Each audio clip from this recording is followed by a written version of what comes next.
From the book, Understanding the Dismissive Avoidant Attachment Style by Mindy Rivers. The Cold Household Dynamic. This section is about the cold household dynamic and why a home can feel cold even when nobody is obviously cruel. Many people imagine that a difficult childhood must include dramatic conflict, shouting, or overt neglect. In a cold household, the harm is often quieter. The child's basic needs may be met. There may be routines, rules, and a sense of order. The family might even value responsibility and success. Still, emotional warmth can be scarce. When warmth is scarce, a child learns to survive by becoming less emotionally visible, and that survival can grow into dismissive avoidant patterns in adulthood. A cold household is not defined by whether a parent loved their child. Many parents in cold households do love their children. The coldness is more about what love looks like in daily life. Love may be expressed through providing, through structure, through expectations, and through a focus on doing things right. What may be missing is the kind of emotional attunement that helps a child feel deeply known. The child may not be comforted in a way that makes feelings feel safe. Over time, the child can learn that emotions are something you keep to yourself. In a warm household, feelings are part of the family language. When a child is upset, someone notices. Someone helps the child slow down and make sense of what is happening inside. When a child is excited, someone shares the joy. When a child is scared, someone stays close. In a cold household, those moments are often met with practicality instead of presence. The child may be told what to do, what to fix, or how to behave, but they may not feel emotionally accompanied. The message is not always spoken, but the child often learns that emotions are private and should be handled alone. One common situation looks like this. A child comes home from school with tears because a friend was unkind. In a cold household, the caregiver might respond with advice, a lecture, or a dismissal. The caregiver might say the child should toughen up, or that it does not matter, or that they should focus on schoolwork instead. None of these responses is necessarily meant to be cruel. Still, the child is left alone with the feeling. The child learns that bringing emotions to the caregiver does not lead to comfort, so the child begins to stop bringing emotions. Cold households often value toughness. Toughness can be a positive trait when it means resilience and courage. In a cold household, toughness can become a requirement for belonging. The child may sense that crying is embarrassing, that fear is inconvenient, and that neediness is unacceptable. The child adapts by becoming stoic. They may become proud of not needing much. They may learn to swallow feelings quickly. This is one way dismissive avoidant patterns are born, because emotional self-containment is rewarded. Another feature of cold households is emotional silence. Some families rarely talk about inner experience. They talk about schedules, tasks, and responsibilities.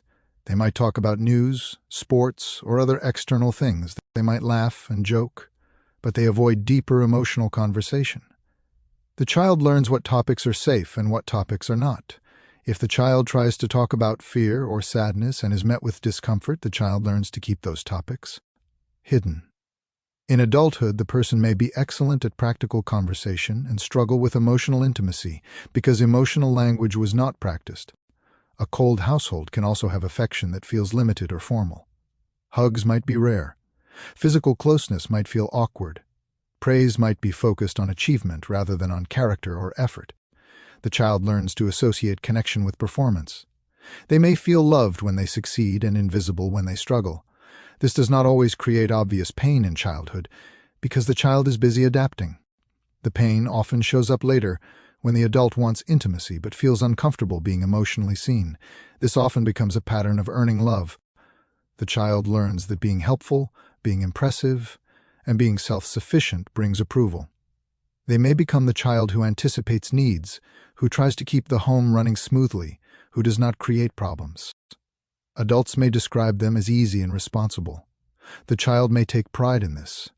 Underneath, the child may be learning that their feelings are less important than keeping the peace. That lesson can create an adult who feels uncomfortable having needs in relationships, because needs feel like disruption. Cold households sometimes include a kind of emotional dismissal that is subtle. A caregiver might respond to the child's feelings with humor that minimizes. The caregiver might say the child is being dramatic. The caregiver might change the subject quickly. The caregiver might respond with irritation when the child's emotions last longer than expected. Over time, the child learns to compress emotion. They learn to get over things quickly, at least on the outside. This can become dismissive avoidance in adulthood, where the person minimizes their own feelings and the feelings of others in order to stay comfortable. One common situation looks like this in adult partnership.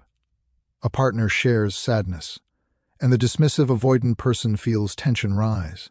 They might try to fix the problem quickly, or they might tell the partner it is not that bad.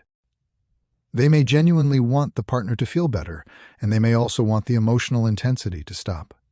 In a cold household, emotion often had no place to land, so emotion now can feel like something that needs to be ended. The avoidant person may not realize they are repeating the household dynamic. They may only feel that the emotional conversation is too much. The cold household dynamic can also create a fear of emotional dependence.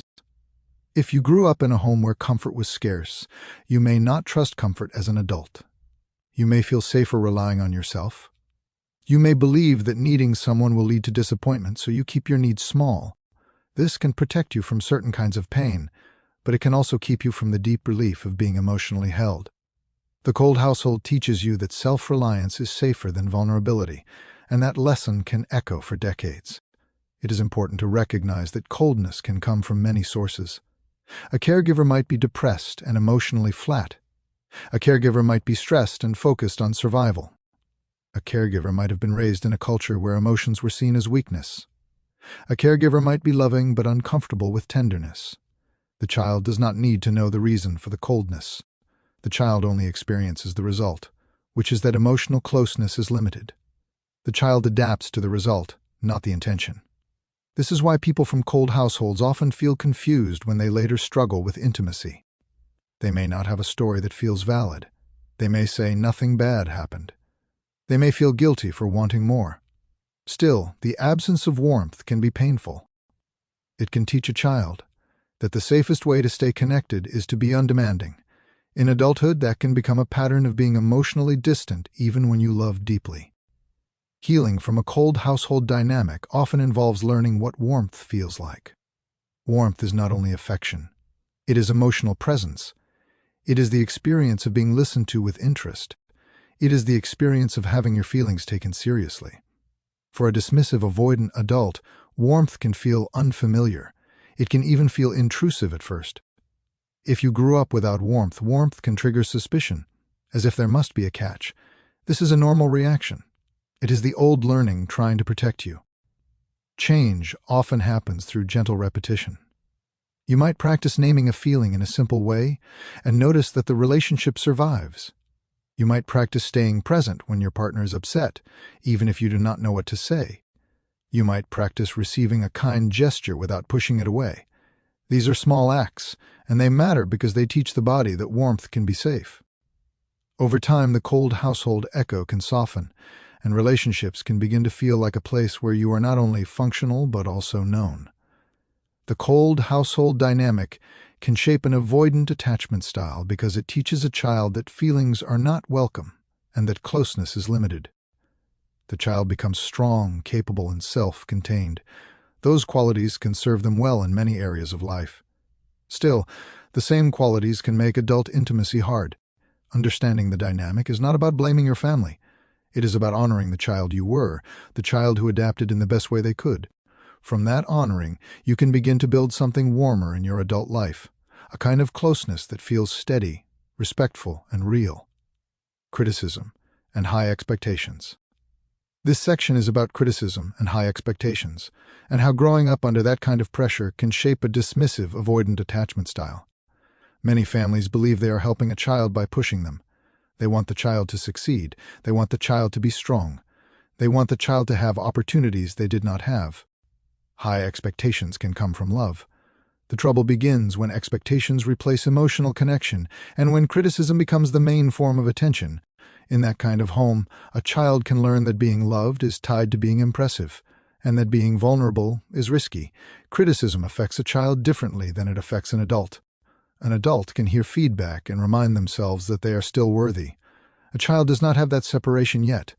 For a child, the caregiver's opinion feels like reality. If a child is frequently corrected, compared, or told they are not trying hard enough, the child can begin to feel that their natural self is not acceptable. They may conclude that closeness requires performance. They might not think that in words, but they will live it in how they behave. One common situation looks like this. A child brings home a good grade, and the caregiver notices the one question missed. The caregiver might say they did well, but the attention lands on what could have been better. Another child shows a drawing, and the caregiver points out flaws or suggests improvement rather than sharing delight. These moments can seem small, but they add up.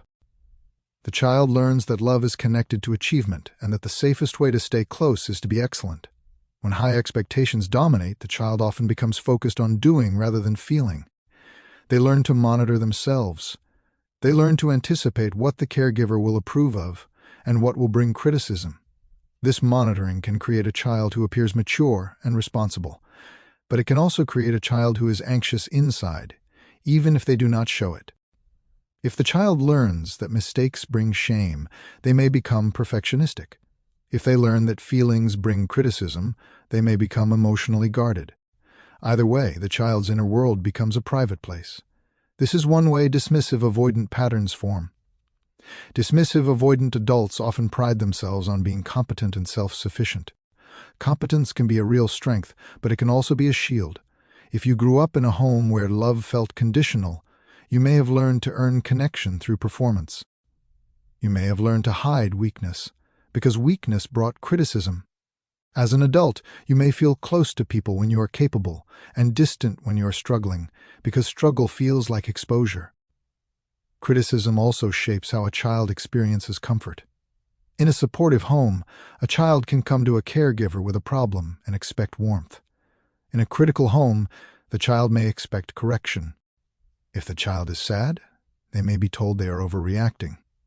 If the child is scared, they may be told to toughen up. If the child is angry, they may be told they are disrespectful. The child learns that emotional expression leads to judgment.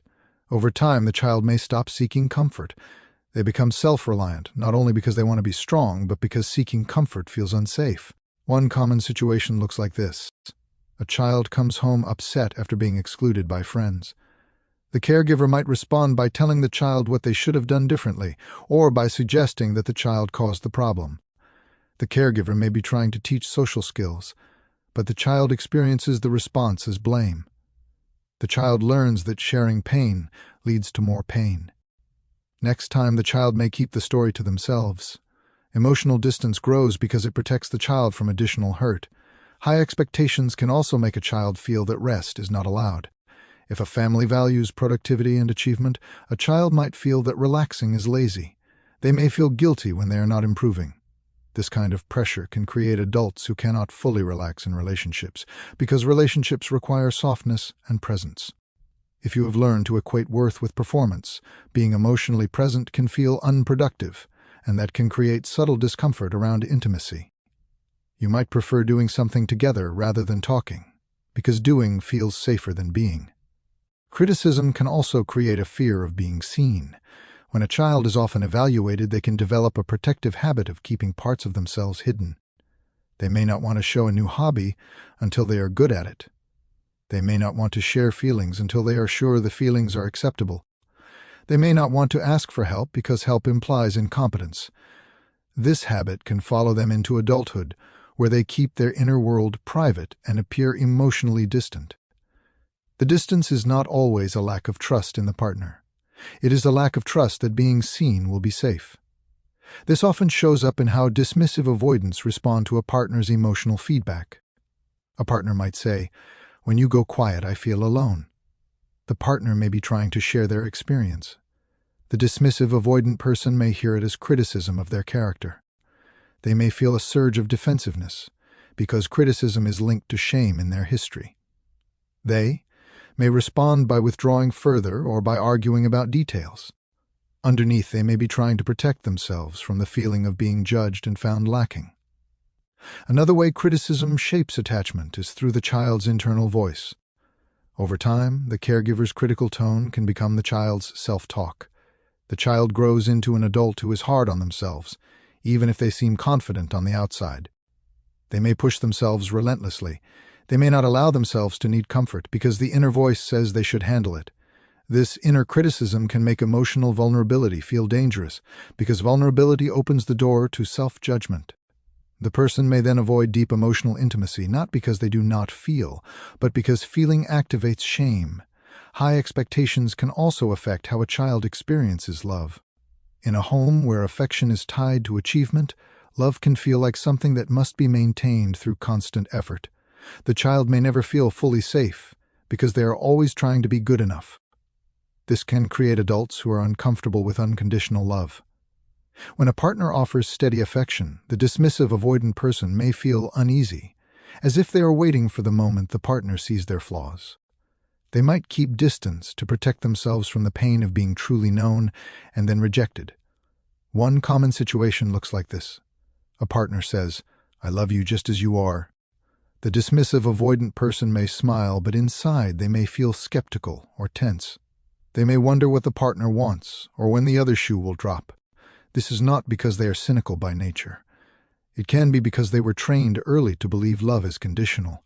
If love was given in response to performance, unconditional love can feel unfamiliar and hard to trust. Healing from criticism and high expectations often involves learning to separate worth from performance. That is not a simple mental shift. It is a gradual experience of being loved when you are imperfect, being respected when you are vulnerable, and being accepted when you are tired. For dismissive avoidant adults, this can be especially challenging because they may not want to be seen in imperfection. Still, small steps can make a difference. Sharing one worry, admitting one need, or letting someone comfort you for a moment can begin to loosen the grip of the old training. It can also help to recognize that your drive and competence are not the enemy. They may be part of what you love about yourself. The goal is not to stop striving. The goal is to stop treating striving as the only path to safety. When you can rest without guilt, when you can make a mistake without shame, and when you can be loved without earning it, emotional closeness becomes less threatening.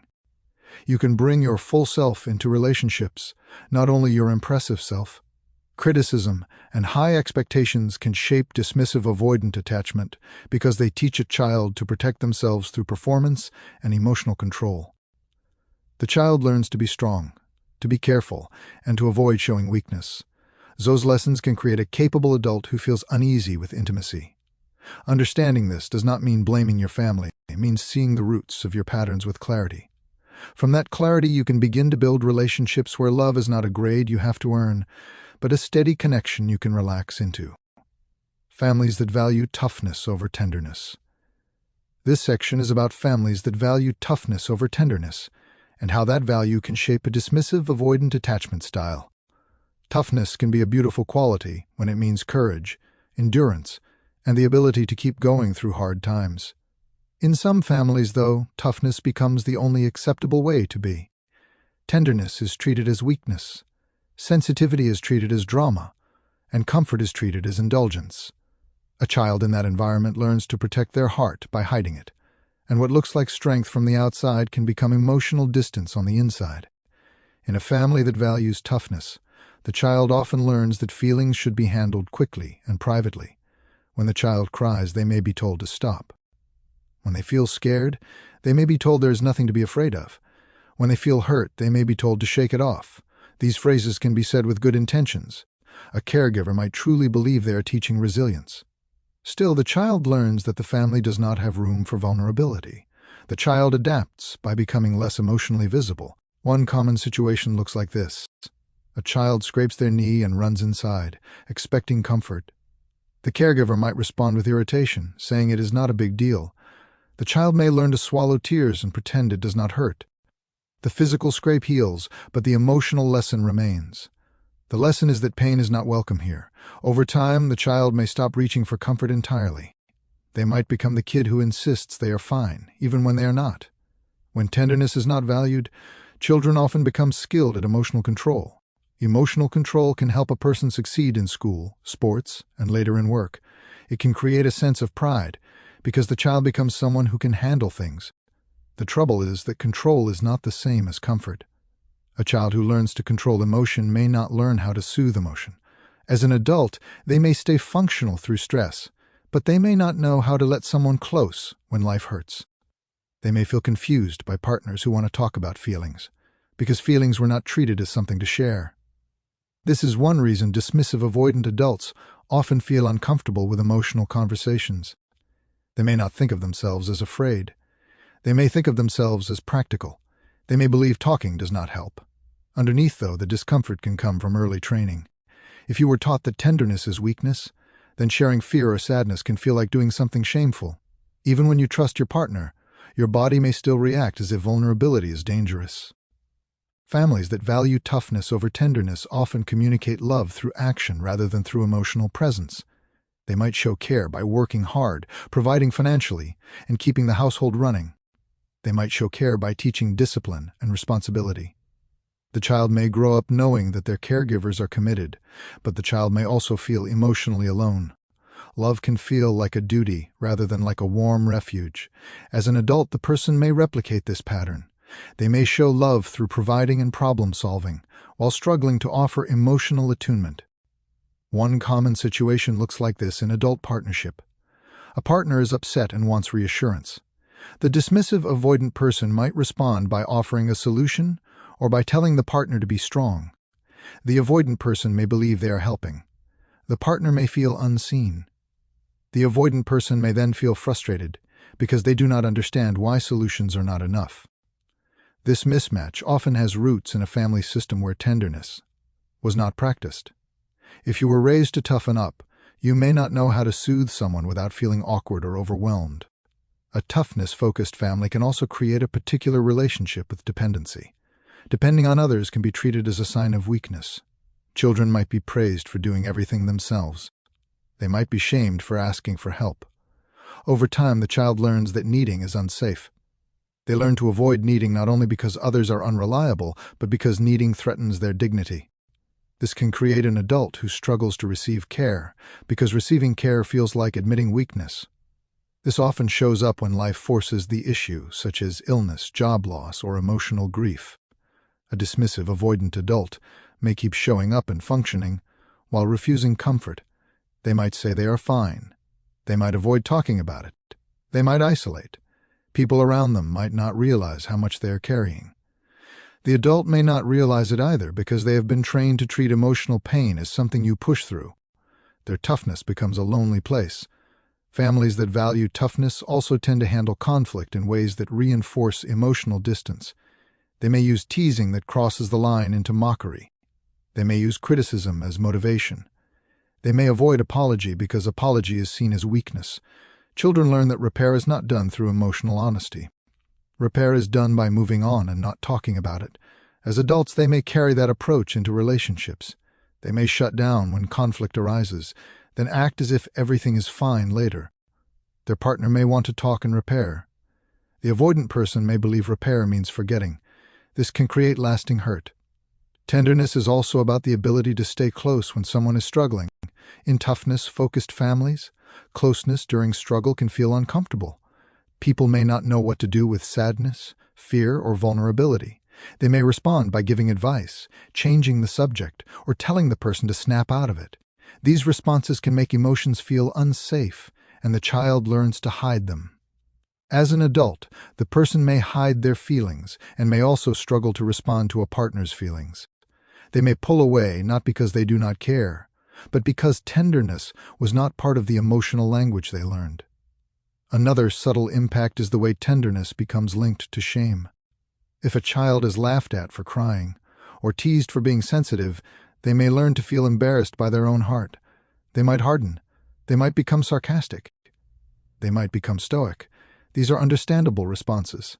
The child is trying to protect themselves from humiliation. Later, that protection can become dismissive avoidance. The person keeps their softness private, even from the people who would treat it kindly, because the old shame still lingers. One common situation looks like this. A dismissive avoidant adult feels deeply moved by something, perhaps a loving gesture or a heartfelt conversation. They might feel a lump in their throat. They might feel the urge to cry. Then almost instantly they may shut it down. They might make a joke or become distracted. They might feel embarrassed for feeling. This is not because they lack depth. It is because tenderness was not safe in the family culture. The body still reacts as if tenderness is dangerous to show. Healing from a toughness-focused upbringing often involves redefining what strength is. Strength does not have to mean never needing anyone. Strength can mean staying present with your feelings without being controlled by them. Strength can mean asking for comfort without collapsing. Strength can mean offering tenderness to someone you love even if you feel awkward at first. This kind of strength is quieter than toughness, but it is deeply powerful. It creates intimacy, and intimacy is part of what makes life feel meaningful. For dismissive avoidant adults, learning tenderness can start with small moments. You might practice naming one feeling each day, even if you do not share it with anyone yet. You might practice receiving a kind word without dismissing it. You might practice sitting with a partner's sadness for a moment without trying to fix it. These are gentle steps, and they matter because they teach your body that tenderness does not destroy you. It can actually steady you. Families that value toughness over tenderness often create adults who are capable, resilient, and self-sufficient. Those are real strengths. The cost is that the adult may feel uncomfortable with vulnerability and emotional closeness. Understanding this dynamic is not about blaming your family. It is about seeing how the family's values shaped your relationship with your own heart. From that understanding, you can begin to keep the courage and resilience while also allowing tenderness to return. When tenderness is allowed, closeness becomes less threatening, and love becomes something you can relax into rather than something you have to endure with a stiff spine. The experience of being unseen. This section is about the experience of being unseen, and how that experience can quietly shape a dismissive avoidant attachment style. Being unseen does not always mean being ignored completely. Many children who grow up feeling unseen have caregivers who provide, who show up to events, and who want the child to succeed. The unseen feeling is more subtle. It is the sense that your inner world does not register, that your emotions do not land, and that your real self is not fully recognized. Over time, a child who feels unseen may learn to stop offering their inner world to others, because offering it does not lead to connection. A child wants more than approval. A child wants to feel known. Being known is the experience of having someone notice who you are beneath your behavior.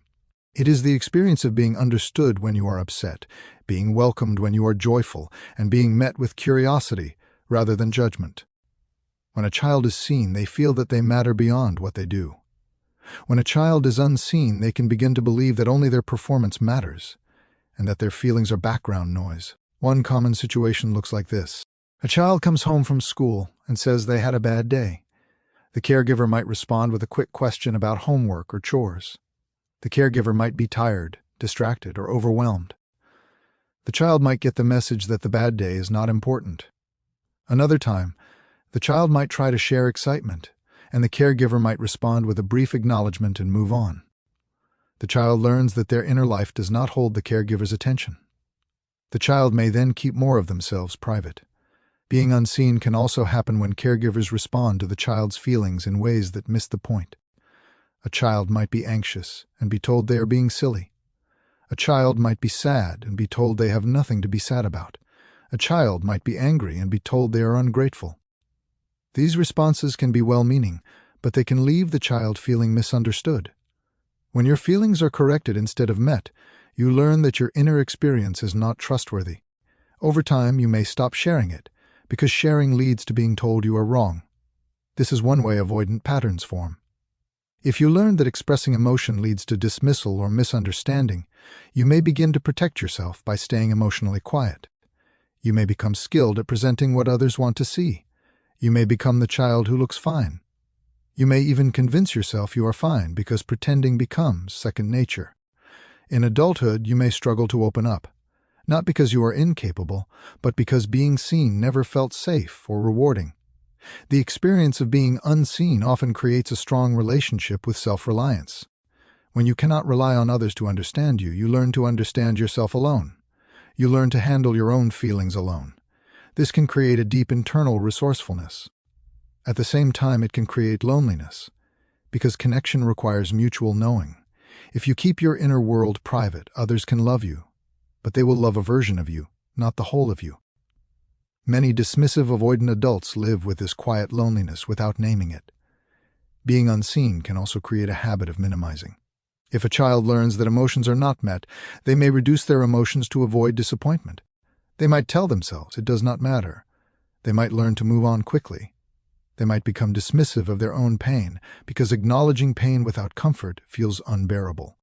As an adult, this can look like someone who is calm, rational, and unbothered. Partners may admire this. Still, the calm can come from disconnection from the inner world, which can make intimacy difficult. One common situation looks like this in a relationship. A partner asks, "What are you feeling?" And the dismissive avoidant person says they do not know. The partner may interpret this as refusal. The avoidant person may be telling the truth. If you grew up unseen, you may not have had practice naming feelings. You may have learned to turn feelings down or ignore them. When someone asks you to share them, it can feel like being asked to speak a language you never learned fluently. That struggle is not a moral failure. It is a reflection of what was or was not mirrored to you as a child. The unseen experience can also shape how a person responds to attention later. Some people who grew up unseen hunger for attention. Others feel uncomfortable with attention because attention feels unfamiliar and risky. A dismissive avoidant adult may feel awkward when someone shows deep interest in them. They may change the subject when praised. They may downplay accomplishments. They may feel suspicious of admiration, as if it creates expectation. If you were unseen as a child, being seen as an adult can feel exposing. It can bring up the fear that once someone sees you, they will judge you, misunderstand you, or demand more than you can give. Being unseen often leads to a split between the outer self and the inner self. The outer self is the part that performs, behaves, and manages. The inner self is the part that feels, longs, and hurts. In a home where the inner self is not welcomed, the child learns to live mainly in the outer self. They become functional. They become capable. They become the person who does not cause trouble. The inner self becomes private and sometimes even hidden from the person themselves. As an adult, this can look like emotional numbness or a sense that life is fine but not deeply satisfying. This often shows up when a dismissive avoidant adult reaches a point of burnout. They may have spent years being competent and emotionally self-sufficient. Then something happens that overwhelms their capacity, and they feel empty or detached. They may not know what they need. They may not know how to ask. They may not even know how to receive support when it is offered. The root can be the early training of being unseen, where needs were not met, so needs were pushed away.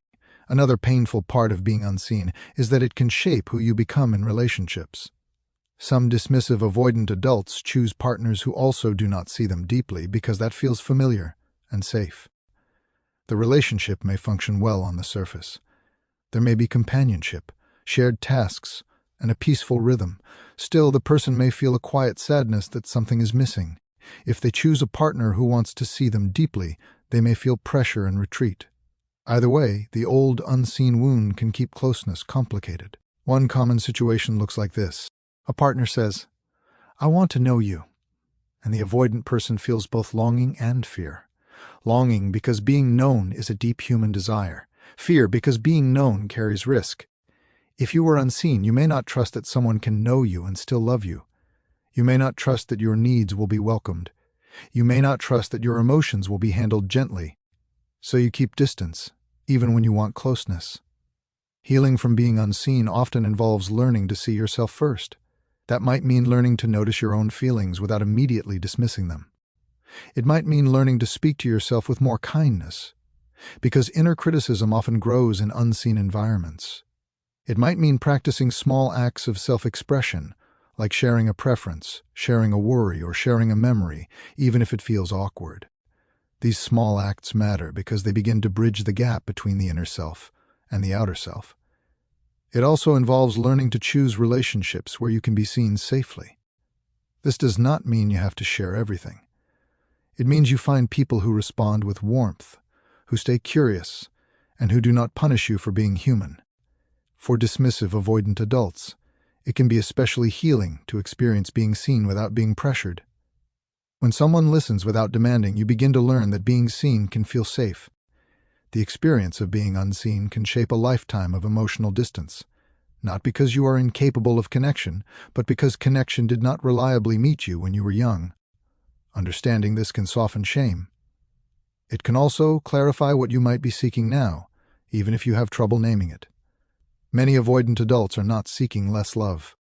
They are seeking love that feels safe, love that does not demand performance, love that sees them gently. As you learn to let yourself be seen in small ways, the old loneliness can begin to lift, and closeness can become something you allow rather than something you defend against. Roles children play to cope. This section is about the roles children play to cope, and how those roles can become the foundation for dismissive avoidant attachment in adulthood.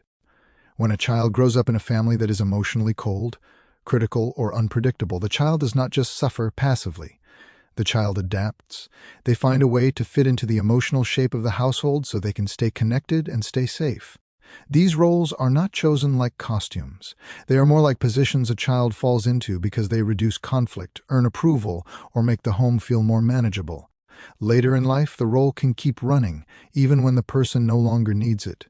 A role is a pattern of behavior that becomes familiar and reliable. It is the way a child learns. This is how I get through the day.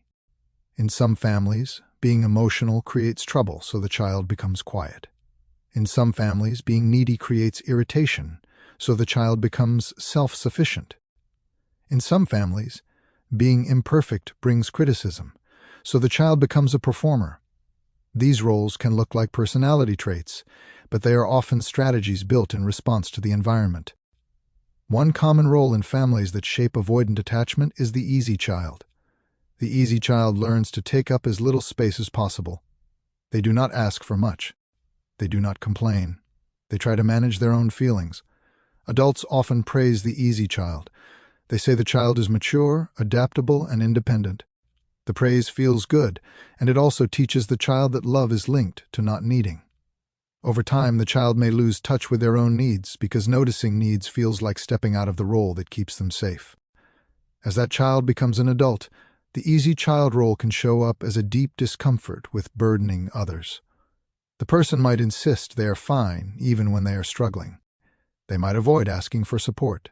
They might feel irritated when a partner asks what is wrong because the question invites them to take up emotional space. They may not have learned how to take up that space without shame. The easy child role can become dismissive avoidance, where distance is used to protect the identity of being low maintenance. Another common role is the achiever. The achiever learns that performance brings connection. If the household responds with warmth when the child succeeds, the child invests in success. They focus on grades, sports, responsibilities, or any area where they can shine. Achievement becomes a way to feel valued.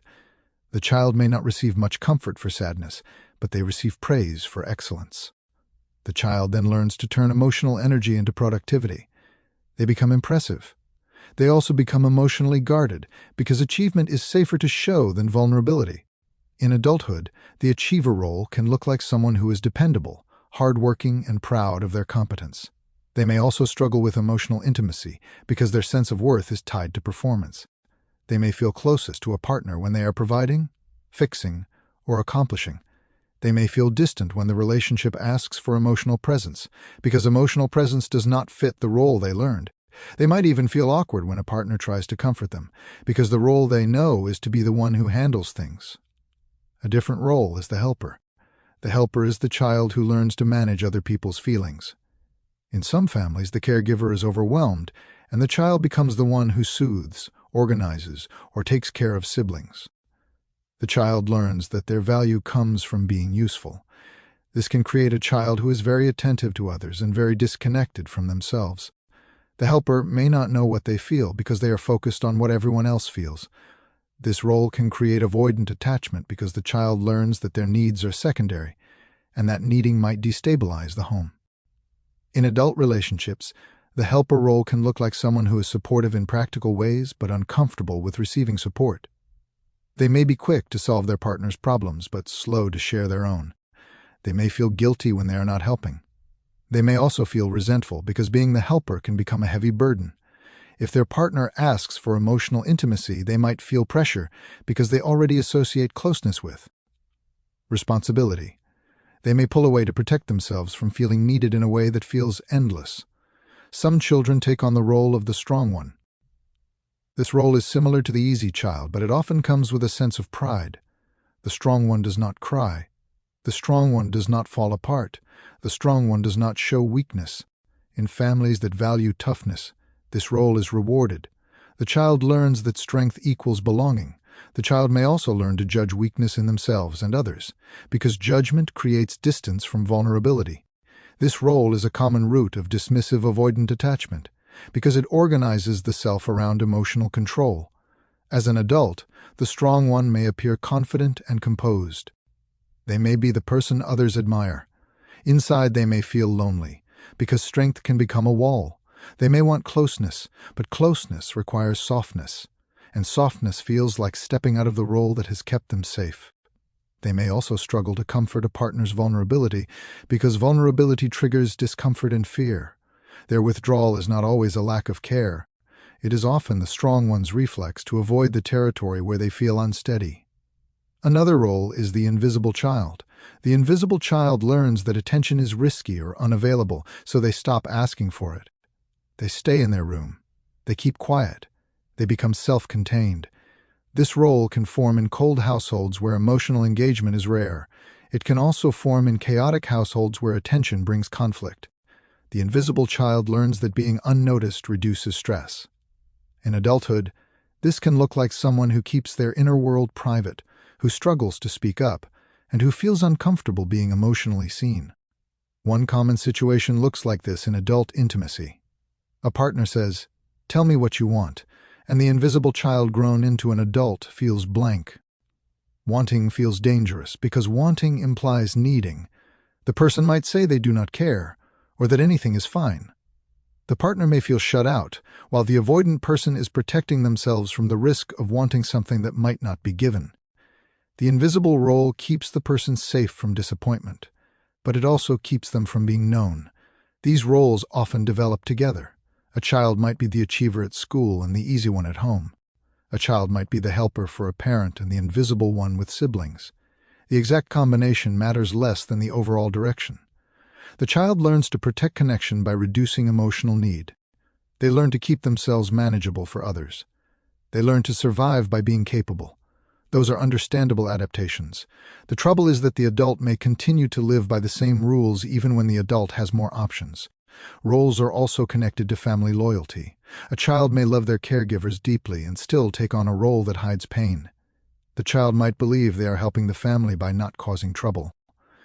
They might believe they are being good by not asking for much. They might feel proud of being the stable one. This loyalty can make it hard to recognize the cost. If you are praised for your role, it can feel disloyal to admit it hurt you. This is why many dismissive avoidant adults minimize their childhood. They remember being competent and valued. They may not remember the loneliness underneath. Healing involves gently stepping out of the role. This does not mean rejecting your strengths. The easy child's adaptability, the achiever's drive, the helper's care, and the strong one's resilience can all be valuable parts of you. The goal is to stop using those strengths to hide your humanity. You can be strong and still need comfort. You can be capable and still want reassurance. You can help others and still deserve help. When you allow that, the role becomes a choice rather than a prison. This often begins with noticing when the role turns on automatically. You might feel the urge to say you are fine when you are not. You might feel the urge to solve your partner's feelings rather than sit with them. You might feel the urge to withdraw when someone wants closeness. These urges are not signs that you're failing. They are signs that the old role is doing what it learned to do. When you notice the role, you can pause and choose a slightly different response. The roles children play to cope are meaningful because they show that your attachment style is not a defect. It is the adult continuation of a childhood strategy. The strategy worked then. It helped you belong, survive, and stay connected in the way you could. Now, you have the chance to update it. You can keep your strengths and add tenderness. You can keep your independence and add closeness. You can stop performing safety and start building it. When you understand your role, you begin to reclaim the parts of you that had to hide, and relationships can become a place where you are not only functional, but also fully seen. The pressure to perform instead of feel. This section is about the pressure to perform instead of feel. and how that pressure can shape a dismissive avoidant attachment style. Performance is not only about being on stage. It can be the quiet daily habit of presenting a version of yourself that seems fine, capable, and unbothered, even when you are hurting. Many people who grow up in emotionally limited families learn that being acceptable is safer than being real.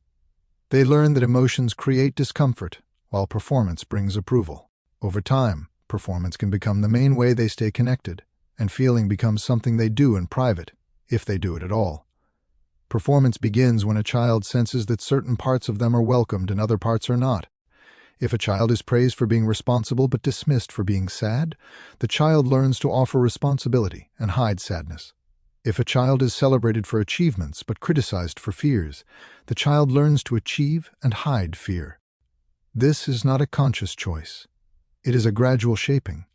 The child's system learns, "This is what keeps me close to my people." The child's sense of safety becomes linked to what they produce rather than to who they are. One common situation looks like this. A child receives attention when they bring home a good grade, but receives little attention when they talk about being lonely. The child learns to chase grades because grades reliably bring recognition. The child may stop talking about loneliness because loneliness is met with awkwardness or dismissal. The child becomes an achiever not only because they want to succeed, but because success becomes a reliable path to connection. Feeling becomes unreliable, so the child learns to keep feelings out of the relationship. This pressure can be explicit, such as caregivers saying they expect excellence, or it can be subtle, such as caregivers relaxing only when the child is doing well. In either case, the child learns to monitor themselves. They learn to manage their image. They learn to anticipate how others will react. This monitoring can create a child who is highly competent, but it can also create a child who is disconnected from their own inner experience. The child becomes trained to focus outward rather than inward, because outward focus keeps them safe. For many dismissive avoidant adults, this outward focus continues into relationships. They may show love by being dependable, by solving problems, and by being the person who keeps things running. These are real forms of care. The problem is that performance can replace emotional presence. A partner may feel that the avoidant person is always doing something, yet is rarely emotionally with them.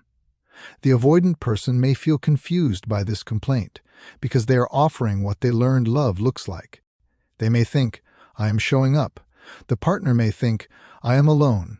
The pressure to perform instead of feel also shapes how a person deals with their own pain. If feelings were not welcomed in childhood, the adult may learn to push feelings aside and keep functioning. They may go to work, pay bills, take care of responsibilities, and appear fine. Inside, they may feel numb or tight, as if something is being held down. They may not recognize sadness as sadness. They may experience it as fatigue, irritability, or the urge to escape. Their body carries what their words never learned to hold. This often shows up when life becomes too heavy to manage through performance alone. For example, someone might go through a breakup or a loss and keep working as if nothing happened. People around them might say they are strong. They might even believe it. Then, weeks later, they might feel sudden emptiness or restlessness. They might feel drawn to distraction. They might feel disconnected from themselves. The performance strategy keeps them moving, but it does not help them process. When feeling is avoided, it tends to show up later in confusing ways. The pressure to perform also affects intimacy. Emotional intimacy requires honesty about inner experience.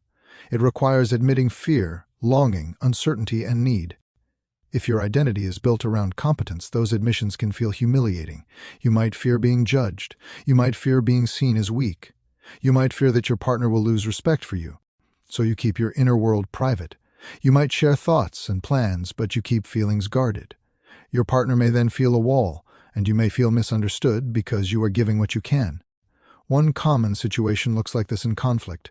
A partner says they feel lonely, and the dismissive avoidant person feels pressure to respond correctly. They may treat the conversation like a test they can fail. They might respond with defensiveness, or they might shut down because failing the emotional test feels too shameful. The partner may then feel even more alone. The avoidant person may feel overwhelmed and trapped. Underneath, performance has replaced connection. The avoidant person is trying to be right instead of trying to be present, because being right feels safer than being vulnerable. Performance can also create a fear of spontaneity in relationships. If you learn to be acceptable by controlling yourself, you may struggle to relax. You may prefer predictable routines.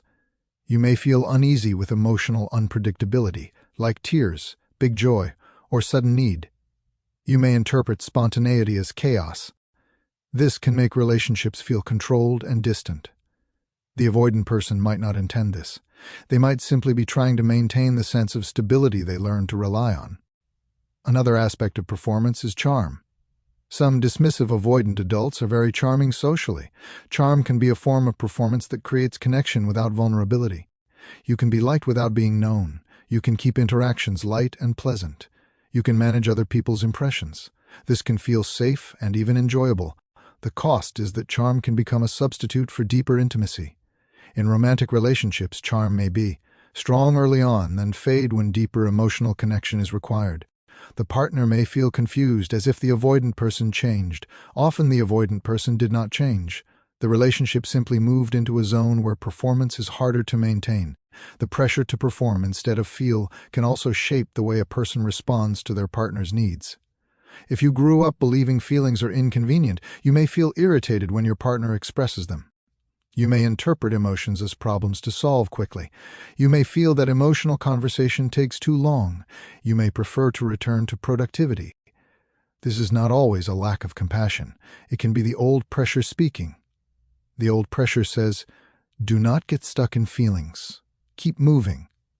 The partner, however, may experience this as abandonment, because emotional moments are where connection is most needed. Healing involves learning that feeling is not the enemy of functioning. Feeling is part of being alive. When you allow yourself to feel, you do not become weak. You become whole. For dismissive avoidant adults, this often starts privately, because public vulnerability can feel too intense. You might begin by noticing what your body is telling you. You might notice tightness, restlessness, or fatigue and ask what emotion might be underneath. You might practice naming one feeling even if you do not share it yet. This builds the inner bridge that performance once replaced. Healing also involves learning that relationships can hold imperfection. If you grew up under pressure to get things right, you may fear making emotional mistakes. You may fear saying the wrong thing. In a healthy relationship, repair is possible. You can misstep and return. You can be awkward and still be loved. Learning this through experience is what loosens performance. When you no longer have to perform to be accepted, you can begin to show up more honestly. One common situation looks like this. A dismissive avoidant person tells their partner, "I do not know what to say, but I care about you." This is not polished. It is not a perfect emotional response. It is real. It is presence. For many partners, that kind of honesty is far more comforting than a perfect solution. For the avoidant person, this kind of honesty can feel risky, because it is not performance. Still, it is the kind of risk that builds intimacy over time. The pressure to perform instead of feel is often learned in childhood as a way to stay connected in a family where emotions were not welcomed. It can create a capable adult who feels uncomfortable with vulnerability. It can protect you from shame in the short term while creating loneliness in the long term. Understanding this pressure with compassion is a step toward change. You do not have to give up your competence. You can keep your strengths and also make room for your heart. When you make room for your heart, relationships stop feeling like a test, and they start feeling like a place where you can rest. Growing up with emotional invisibility.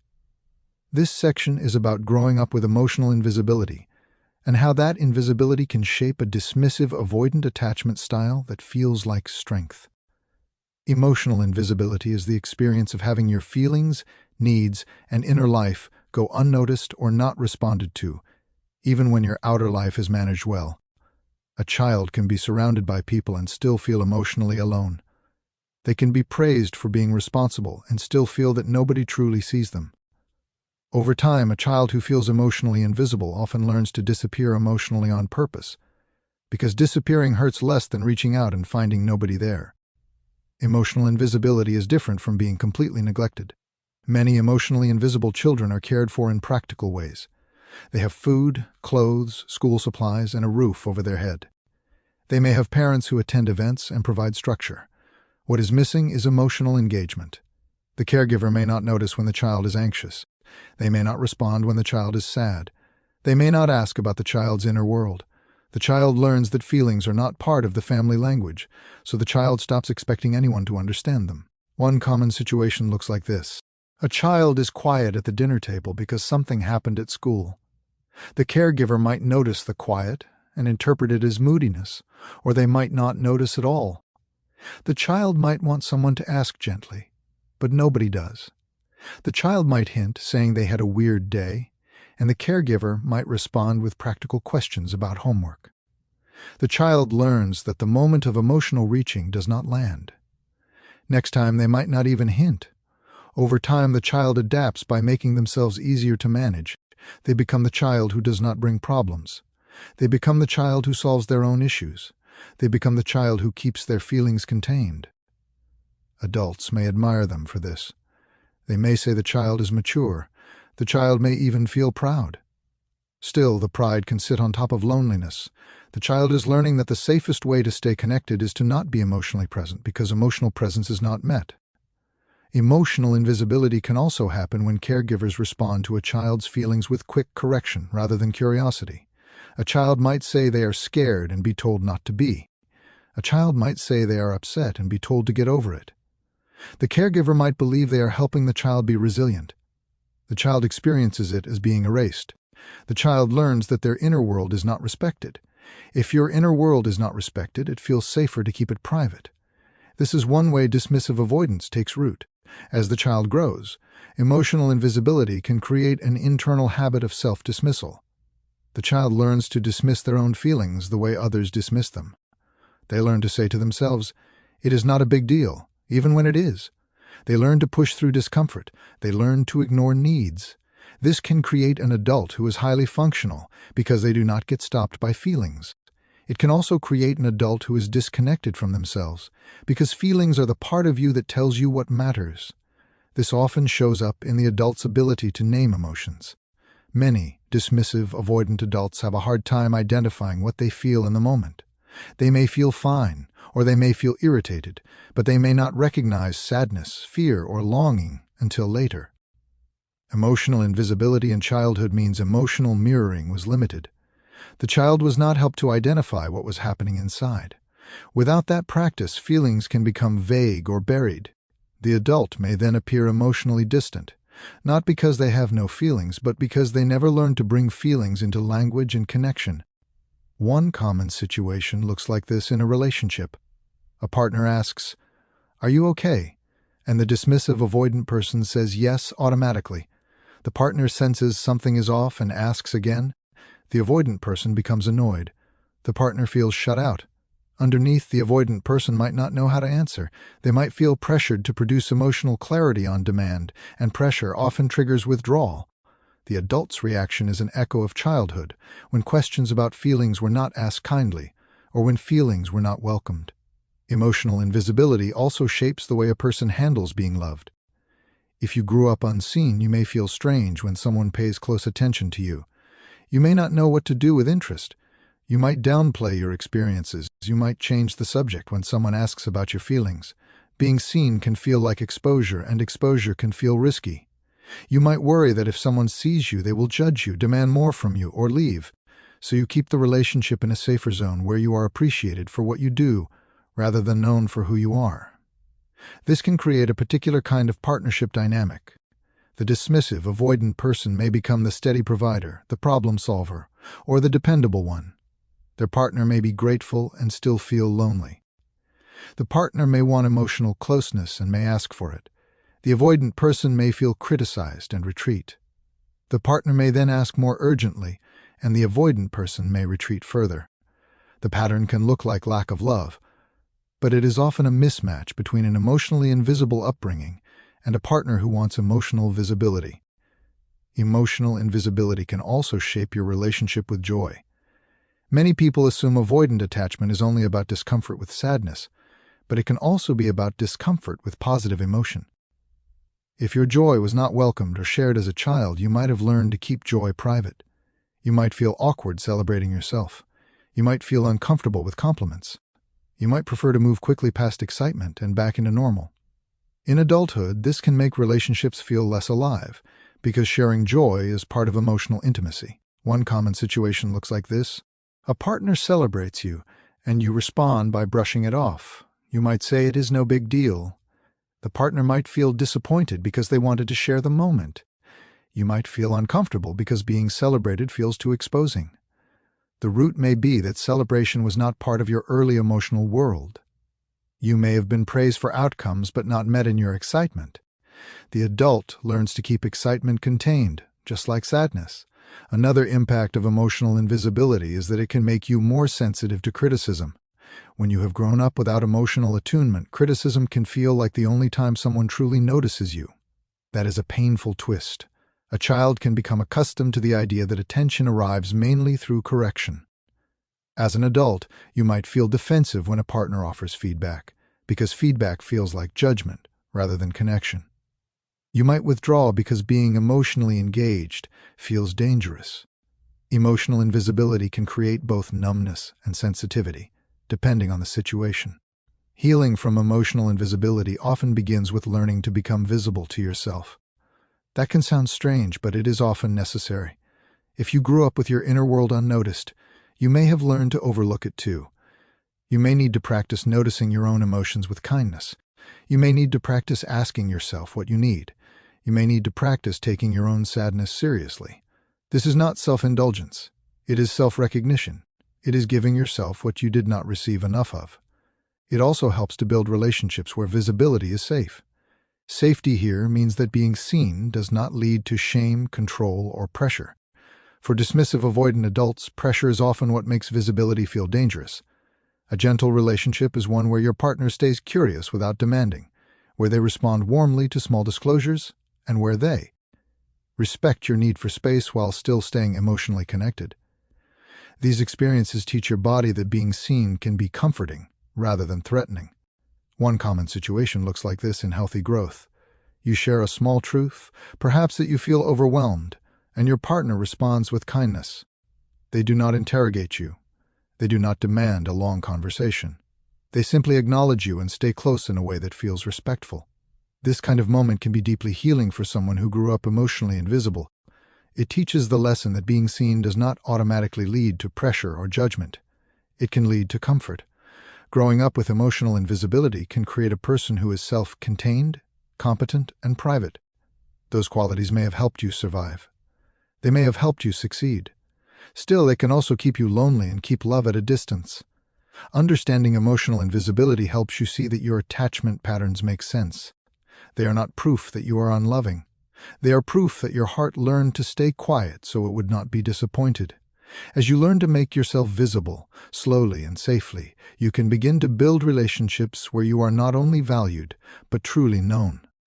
Long-term impact of family culture. This section is about the long-term impact of family culture and how the emotional atmosphere you grew up in can shape the kind of adult relationships you build. Family culture is not only what your family believed in words. It is what your family practiced in everyday life. It is how people handled feelings, how they handled conflict, how they handled affection, and how they handled need. Those patterns can become the background music of your life. You may not notice the music until you try to build a different kind of relationship and feel an unexpected pull back toward what is familiar. Family culture shapes what you expect from closeness. If your family culture treated emotion as private, you may feel uncomfortable with emotional sharing even with a loving partner. If your family culture treated independence as the highest value, you may feel shame when you need support. If your family culture treated conflict as something to avoid or something to win, you may struggle with repair. These challenges are not about lacking intelligence or good intentions. They are about carrying a set of expectations that were built through years of repetition. In families where emotions were minimized, many children learned to minimize themselves. They learned to keep their feelings small, to avoid taking up emotional space, and to present a calm surface. As adults, they may continue to do this automatically. They may be the person who says they are fine. They may be the person who does not talk about pain. They may be the person who prefers to handle problems privately. This can create a dismissive avoidant style, where independence feels safer than closeness, and where vulnerability feels like stepping into danger. One common situation looks like this in adulthood. A partner asks for more emotional intimacy, and the dismissive avoidant person feels tension and defensiveness. They may interpret the request as criticism.